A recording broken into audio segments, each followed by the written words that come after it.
On a quiet Thursday night in October 2018, 26-year-old Daniel Hargrove left his apartment in Spokane, Washington, to drive less than 10 minutes to a friend's house. He never arrived. What makes Daniel's case disturbing is not just that he vanished, it's that he left behind a digital trail that ends mid-moment, as if reality itself cut out.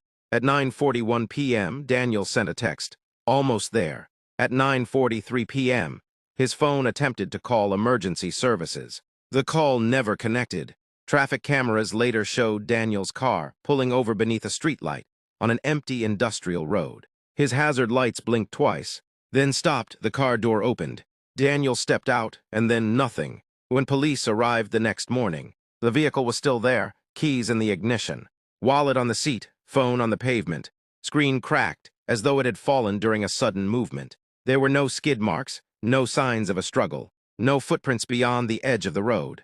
Daniel had simply vanished in under 60 seconds. Investigators initially assumed a random crime or medical emergency, but the unanswered emergency call raised a darker possibility. Daniel had time to react, but not enough time to explain why. Forensic teams expected to find something, anything, beyond the car. The ground was damp from earlier rain, perfect for preserving footprints, and at first they did. Daniel's shoe prints led away from the driver's door toward a chain-link fence bordering a vacant lot.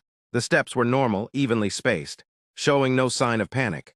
But after 12 feet, the prints abruptly ended. No scuff marks, no return path, no second set of footprints. It looked as if Daniel had stepped off the earth. Search dogs reacted strangely. Instead of following the scent trail outward, they circled the stopping point repeatedly, whining and refusing to move forward. One handler described it as confusion, not loss. Police searched the lot, the nearby warehouses, the drainage tunnels, even rooftops. Nothing belonging to Daniel was found, except one thing.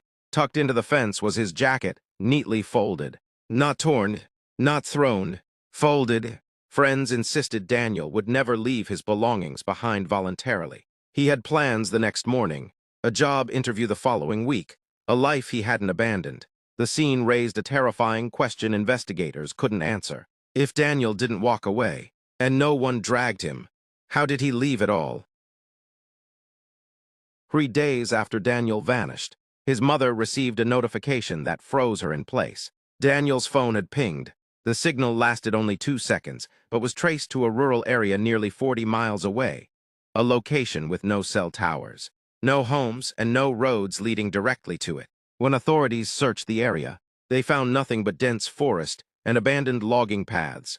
Phone records revealed something even stranger. At the exact moment the signal appeared, Daniel's phone sent a data packet, not a call, not a text, but a fragment of encrypted data. Analysts couldn't open it, couldn't trace its destination, and couldn't explain how a powered-off phone transmitted anything at all.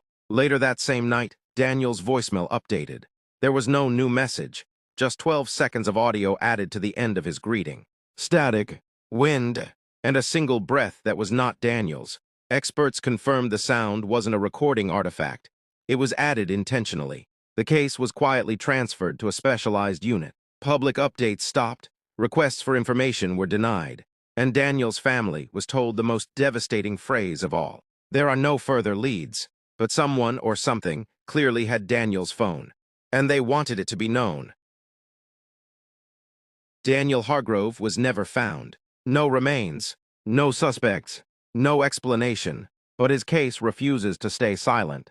Every October, Daniel's mother receives an automated location update notification, empty, contentless, but time-stamped exactly at 9:43 p.m. Authorities insist it's a system error, yet the timing is always identical to the failed emergency call.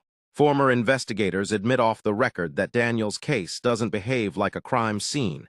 It behaves like an interruption, as if something entered his routine, disrupted it briefly, and exited without leaving a trace. Today, Daniel's disappearance is officially listed as endangered missing. His car sits in police storage.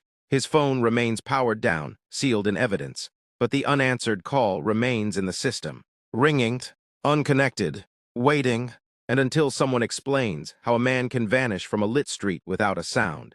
The case of Daniel Hargrove remains what it has always been. Not closed, not solved, and not finished.